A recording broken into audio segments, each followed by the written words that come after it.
You are Locked On Coogs, your daily podcast on the Houston Cougars, part of the Locked On Podcast Network, your team every day. Park Rangers, Locked On Coogs here, and I got two big things at stake for Houston this weekend. The first, winning this game, as Houston is currently 5-1, would make Houston officially bowl eligible. And while we can get excited about what those bowl games could be, and there's a way to backdoor this whole thing, get to Big 12 championship, get to Arlington, and get past that, yes, that all exists. I just making a bowl game, Pop Star Bowl, Texas Bowl, whatever, is a big deal. It's been a couple years. You haven't made a bowl game since you left the American Athletic Conference. And even that season in 2022, you were a little disappointed with how the year went. You had high hopes of building off of a strong 2021. By the end of 2022, we're looking back at the 2021 schedule and we're like, oh, that would have been a scheduling year, right? Getting to bowl eligibility this year, Willie Fritz's second year, it's a big deal. Getting to bowl eligibility in Game 7 of Willie Fritz's second year is ahead of schedule, right? And that's a big deal. I've talked about it before back when Houston missed bowls, but I want to stress why a bowl is so important for a rebuilding program, right? When the season ends in late November, if you are not bowl eligible, you hang it up. You go lift weights. You guys might go, throw the football around on their own, but you don't have official practices. Your season's over, right? In other sports, when you're like getting ready for multiple rounds of a playoff, right? It's a little different as well. March Madness, you got 2 games a weekend for the next 3 weeks, right? That's right. You have to churn along, like game plans, right? Bowl season is this fantastic time for a team to develop, right? If you finish your season at the end of November and you don't play till December 27th, you can get back to work. You can develop, you can work on fundamental. I'm assuming you take a couple days, heal up, etc. But you can develop good habits, get in there, work on fundamentals, work on chemistry, work on those relationships, all of those things that you kind of spend preseason or spring football practice, get an extra, like, depending on the bowl game, it can be like a month of all of that. Right now, college football playoff, obviously you have the same staggering game schedule, whatever, but you still have time off between the end of your season and the first one of those as well. Bowl season offers you, as a rebuilding program, a chance to develop the talent you've got. And I would argue bluntly that with the altered transfer portal window, you don't even really miss out on a whole lot of recruiting elements, right? At this point, much of the 2026 class is committed and will be signing at the early signing day. The more current way this happens is most people sign that early signing day. Now, can you still get recruits between now and then? Yes. Can you still flip recruits from these schools that are losing their coaches left and right, like Penn State and Oklahoma State? Yes, absolutely. But you're not doing a lot of recruiting after December 15th because most guys are signing on December 15th, right? And that's kind of in the middle of this bowl season. So it's not like you're missing on a big recruiting window if you have a bowl. You're also, for what it's worth, not exactly missing on a big transfer portal window because that opens up intentionally in January now, right?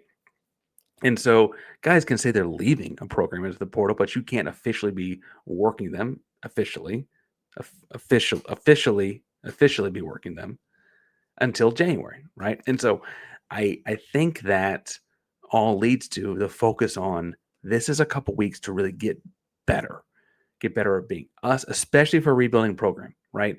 Like you don't have a bunch of guys that are, evaluating their first round grade draft picks or whatever. Like you got guys trying to get the work in and get better. And frankly, if you're in Houston's spot, like you got the Carlos Allen, I think is a pro, right? You got Boogie Johnson, I think is a pro. That's a month to fine tune their craft for that one big TV moment in the Pop-Tart Bowl or whatever, right? Like this is time to get better that you don't get if you don't make it, right? Now, is that a little backwards that the teams that don't make bowl season don't get better? Well, maybe there's something to be said about opening up practice times or non-contact practice times or whatever. Sure, maybe, but that's not the way it works. The way it works is the teams that make the bowls get extra months of practice, and that is valuable when instilling a culture and rebuilding a program like Fritz is doing. They're ahead of schedule. Again, being bowl eligible 7 games into his second season would be a huge win for Willie Fritz, but that adds to how much is at stake for this weekend, right? The second thing that's at stake, and this is more, I don't know, bias or people looking in or whatever. This is kind of one of Houston's only handful of real deal games, right? This both teams, Houston, Arizona, people argue with them about whether or not their record is just a function of their opponents, right? Neither team has beaten the only ranked teams they've played, right? Neither team is necessarily beaten what a national audience might call a good team. Now, I can tell you that Rice is a tough team to game plan for because of the way that offense is weird. I can tell you how Stephen F. Austin is going to be a good FCS school. I can tell you about how Colorado was a tricky team to prepare for and showed off a lot of great coaching because they had a bunch of options at quarterback. I can talk to you about all those things. But from a national perspective, and this is important, I'll get to that in a second.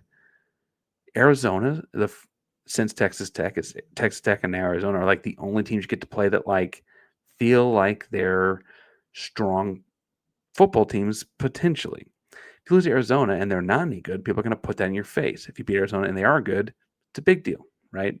I think it feels, frankly, almost more so that way than the Colorado game does. The big difference is like it's not like Oklahoma State, right? Where like they fired Gundy, guys are quitting, hang it up, right? Arizona is not that program. They're in year 2 of their own rebuild, right, with a new head coach, and that adds to the layers of this. You also, for its worth, are looking at being kind of showcased next weekend potentially. The Big 12 selected the Arizona State and Houston game next weekend to be one of their WWE deals. So there's going to be a WWE game or like event on Friday night, Houston, Arizona tip off or kickoff in prime time on Saturday night. Right now, I don't think that means big noon kickoff is coming from necessarily because Arizona State's lost a couple games. But in general, especially if Arizona State beat Texas Tech this weekend with Sam Levitt on the roster, because there are a lot of different teams with Sam Levitt on the roster, there's going to be a lot of eyeballs on you next weekend. You win this one, those eyeballs are like, oh, Houston, okay, let's see what they got. Maybe Tech was the abomination, right? You lose this one, it's like, oh, okay, Houston, okay, yeah. It changes the way the perception of it is, for better or worse. And honestly, in football and college football specifically, teams get picked. This is not college basketball. Winning your conference is not necessarily enough to make the big dance. Now, winning the Big 12 conference in all likelihood would mean you're one of the 5 highest ranked conference winners, and that you're on a quite, but it's not actually necessarily guaranteed by the lay of the law. It also, for its worth, is like hard to get into that conference championship game because you only play the 10 or the 9 conference games, and you play those 9 conference games plus a 10th Power 4 game. And suddenly you're looking at, when you look at like getting in, a bunch of tiebreakers between a bunch of teams that are 11-1, 10-2, whatever. Those tiebreakers can be based on strength of schedule. Strength of schedule is something picked by people. Again, like these are all coming back to people being picked. And let's say you're Houston, you get to Arlington, you get to the college football playoff conversation, and they look at you and like, okay, people are picking this, right? And they're like, they struggle with Arizona, right? Like the way you play impacts people's perceptions, impacts AP polls, impact the rest of it. Like all of these things in football, for better or worse, are very narrative driven. And Houston's got a chance to write their own this Saturday. And I think that's a really important aspect of this game. It's frankly a chance for both teams that are looking at it the same way. I think Houston's got a lot of things going their way in this one. And a 1.5 point dog on FanDuel seems a home dog. Like, come on, man. All right. As I mentioned, this was a Friday feeling episode because our normal Thursday feeling episode will be tomorrow. And so there's a little bit of a flip-flop deal there. So make sure you subscribe and hit the bell so you know when we go live. Also, we do a squad show later today. The Big 12 squad had a lot of fun.